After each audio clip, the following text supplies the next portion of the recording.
A insensibilidade, portanto, seria a negação do próprio prazer do corpo.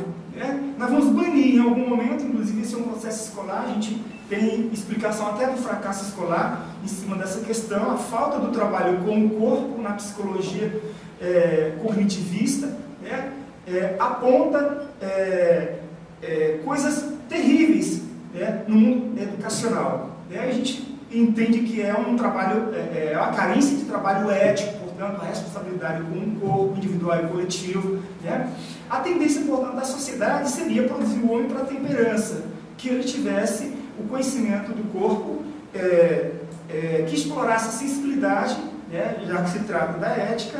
A ética reflete o movimento das paixões, mas que ele se produzisse de forma temperante. Então, esse é um quadro que a gente pode explorar o tema da ética pelo conceito de virtude.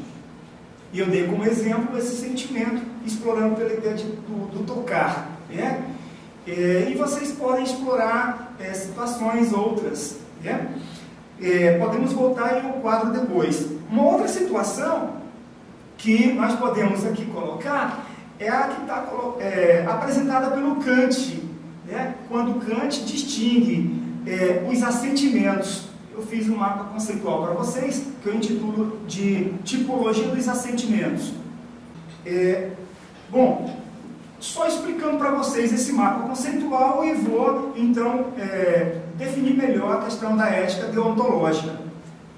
O Kant chama a atenção para o assentimento. O que é um assentimento? Assentimento é um juízo. É um juízo que ele pode vir com certeza ou com incerteza. Quando é que nós lançamos juízos? Quando nós apreciamos as coisas, quando fazemos inferência. Por exemplo, vai chover hoje, é uma inferência. A comida é boa, é outra inferência. A ação do João é boa, outra inferência. Então, toda vez que nós fazemos inferências, portanto, avaliamos as coisas imediatamente, nós estamos lançando juízos. E o juízo é um assentimento. Ele é considerado como juízo subjetivo. O assentimento é, de certa forma, um juízo subjetivo. Mas ele traz certeza, pode vir com certeza e com incerteza. Quando ele traz certeza, nós chamamos ele de objetivo. Quando ele traz incerteza, nós dizemos que se trata de subjetividade. Ora, por ser assentimento, nós chamamos que ele já por si só é subjetivo. Antes de eu explicar melhor essa questão, vocês já podem perceber que quando se trata da ética, nós estamos trabalhando com a subjetividade, entre os antigos, entre os modernos e entre os homens atuais. Estamos falando da subjetividade humana, da apreciação das nossas ações, das nossas reflexões sobre as práticas, portanto, conhecimento prático voltado sobre essas questões. Esse tipo de conhecimento, assim como o conhecimento científico, como o conhecimento em todos os campos possíveis do mundo do saber,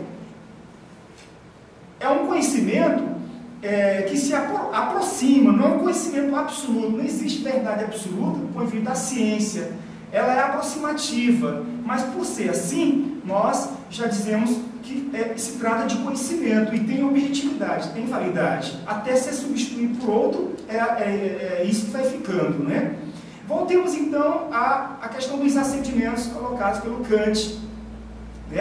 O Kant diz que o assentimento, com certeza, é aquele assentimento que vem em forma de saber, portanto, ele é conhecimento.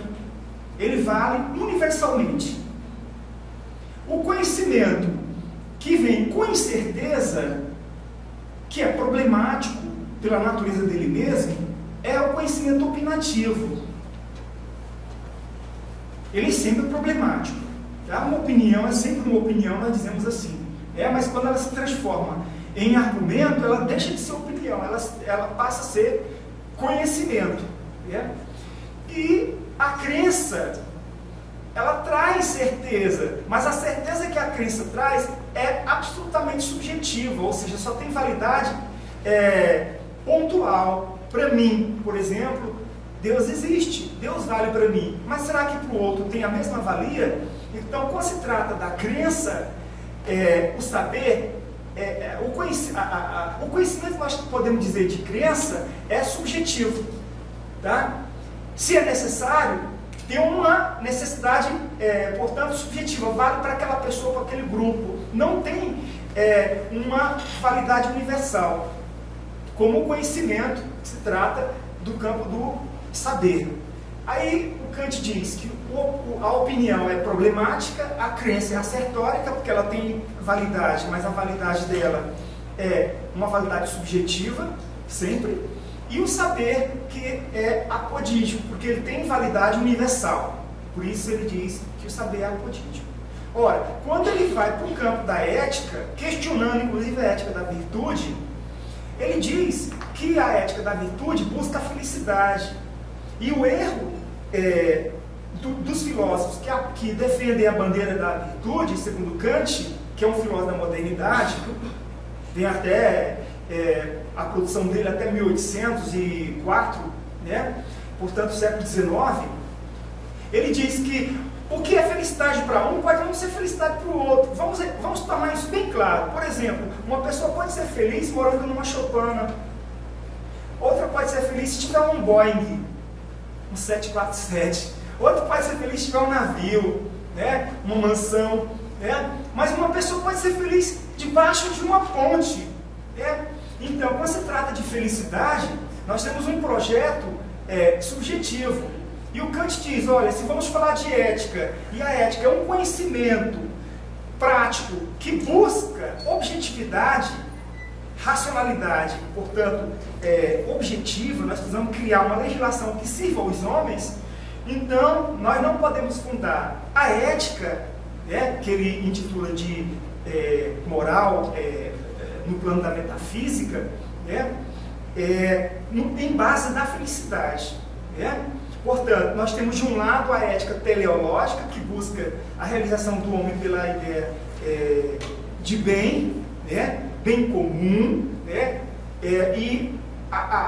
e liga isso à ideia de virtude, então o bem-estar social, X, podemos comparar isso em relação a outra sociedade, o bem-estar da sociedade também um outro X e assim por diante, e ver qual que é o melhor, Então nós temos essa dificuldade, esse problema que a gente encontra no mundo da ética teleológica. Teleológica significa dizer ética dos fins, Telos, seria o fim último, a busca do fim último, nós podemos dizer que é o bem supremo, traduzir isso em bem material, o bem-estar, e tentar codificar. O que o Kant faz na modernidade é questionar, ora, se nós não podemos quantificar, porque nós vamos encontrar essas dificuldades, o que é felicidade para mim pode não ser felicidade para o outro, então eu careço de algo forte, de um princípio metafísico. Então ele leva a ética para um plano transcendental, ou seja, muito mais sublime, um plano intelectual, puramente racional. Como que é esse fundamento que o Kant coloca? É fácil, contanto que a gente atente ao imperativo categórico. Podemos levar para um outro mapa, que é do conhecimento, que está colocado em Kant. Kant chama atenção para a questão do imperativo categórico. O imperativo categórico, ele pode ser traduzido dessa forma: age de tal forma que tua máxima, que tua ação se transforme em regra universal, lei de humanidade, regra de liberdade, regra de racionalidade. O que significa dizer isso? Todas as vezes que eu vou desenvolver uma ação, eu tenho que pensar, me questionar se aquela ação tem validade universal, se ela vale para mim enquanto ser humano, enquanto pessoa humana. Se ela tiver essa resposta positiva, então ela se universaliza. O Kant diz, no momento em que o ser humano questiona e leva isso para dentro, internaliza isso, ou seja, é algo racional, mas ele internaliza como uma máxima moral, De forma que qualquer homem pode carregar isso em qualquer local, local do mundo, não depende de economia, de política, né? Portanto, é um princípio racional, atemporal, ahistórico. Olha, nós estamos aqui então com uma ética que questiona, inclusive, o historicismo, abre questionamento ao historicismo, que é um fundamento transcendental, um fundamento metafísico, que não diz que os demais não têm a validade. É como se ele estivesse dizendo o seguinte: olha, nós vamos construir um edifício e ele tem que ser construído em cima de uma base sólida, forte, porque senão no primeiro vendaval ele vai ser derrubado, ser questionado. E ele está carente disso. E ele acha então esse princípio. Ele internaliza como aquela regrinha de ouro. Se eu posso fazer para comigo, então tudo bem, se eu vou fazer só contra o outro, mas eu não posso fazer para comigo, então não tem sentido. Essa regrinha, ela é interessante. Então o Kant coloca um fundamento racional para a questão da ética. A ética traz um conhecimento prático, portanto ela está fundada num campo do saber teórico prático e reflete as condições humanas do ponto de vista transcendental. Olha lá, interessante. Nós vamos dizer que essa ética ela é deontológica. Por que deontológica? Que é a ética do dever ser. Vem de dever, ont vem do ser, e o logos, o estudo. Então a ética que estuda o dever ser. Ora, o Kant compartilha então da tradição anterior que coloca o problema da ética, que não pode haver ética onde exista ou onde existir coação. Tem que haver liberdade de fruição mental, que eu possa internalizar as coisas, que eu possa pensar, questionar, mas que eu possa discernir, ou seja, racionalmente. Ora, quando Kant diz assim: eu sou levado a agir em conformidade com a regra de dever e desencadeei a ação por querer conformar o meu querer ao dever, eu tenho absolutamente realizado o problema da ética deontológica. Então eu não posso dizer que realizei aquela ação por interesse, porque eu estava esperando alguma coisa em troca. O Kant dá vários exemplos, e eu vou pegar dois casos aqui para a gente explorar. Por exemplo, um comerciante. Como Marx diz, o comércio, ele está calcado na arte de acumular. A natureza dele é a expropriação de valores. Portanto, visa o lucro. Todo comerciante visa o lucro. Ele não se equivocou, ele continua sendo feliz, por ter dito isso. O Kant diz assim: o comerciante, de repente, tem uma criança na sua taberna, no seu comércio, e ele percebe que aquela criança carrega um dinheiro nas suas mãos. Ora, ele não sabe qual é o valor daquela nota, mas ele apenas quer balinha, quer bombom, e ele vira para o comerciante e diz: quero bombom. São as palavras que ele pronuncia, para o comerciante. O comerciante vê uma oportunidade. Qual é a oportunidade de ganhar dinheiro? Mas ele também percebe que aquela criança é da vizinhança. Aí ele se coloca em questionamento. Olha lá o problema dele.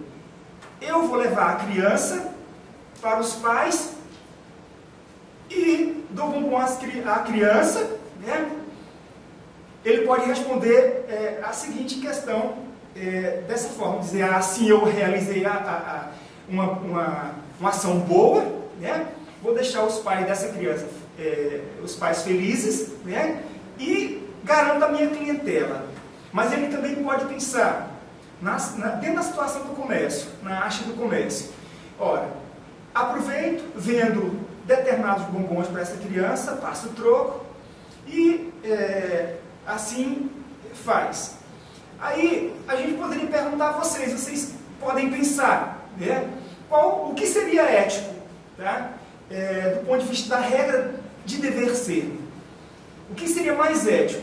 O comerciante vender balinhas para a criança, que está balbuciando palavras, passar o troco certinho, ou dar algumas balinhas para essa criança e levar em casa? O que seria ético? Olha, o Kant coloca uma outra questão. Se o comerciante acionasse um policial, dissesse, olha, tem uma criança que deva ser da redondeza, né? Mas está aqui no comércio com o dinheiro nas mãos, né?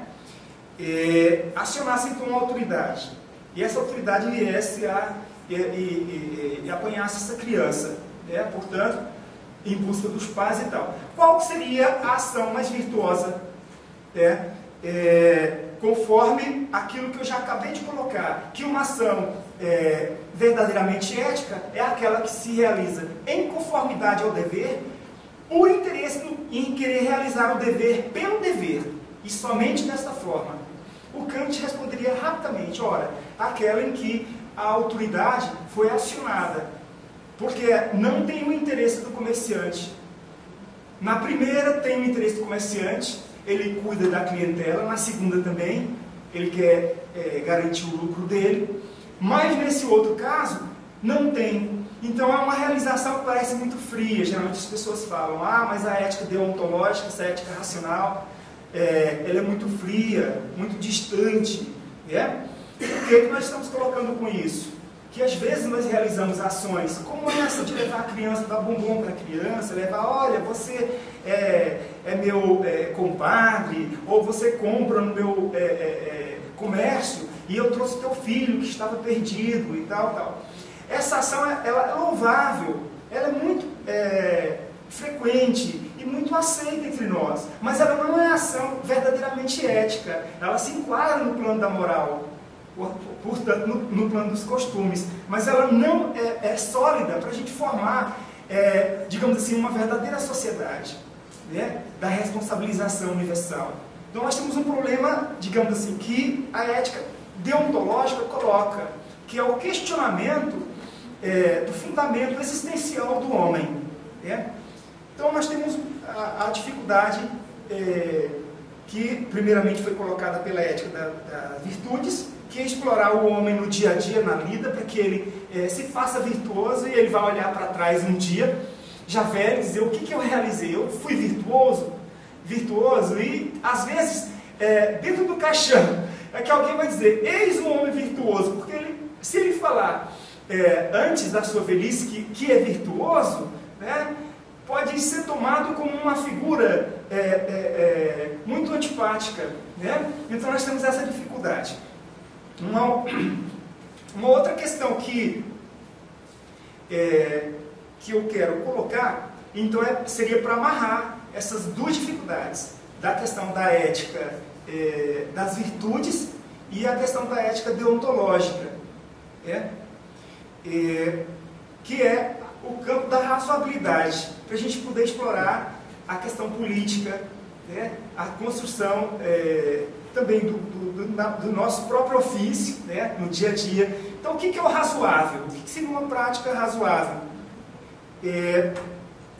O razoável é uma construção racional, né, e ele tem um conteúdo variável, né, portanto, o lugar referente do razoável é o espaço da cultura, das nossas ações, do dia a dia, na relação com o outro, né? Mas o que é razoável para mim, não é razoável para o outro. O que é razoável para um grupo, aqui para um grupo presente, não é razoável para o grupo que está, digamos assim, mais distante ou equidistante. O que é razoável para o goianiense pode não ser razoável para o xambioaense, para o paulistano e assim por diante. O que é razoável para o brasileiro pode não ser razoável para o argentino. Então, nós temos uma dificuldade quando se pensa no razoável.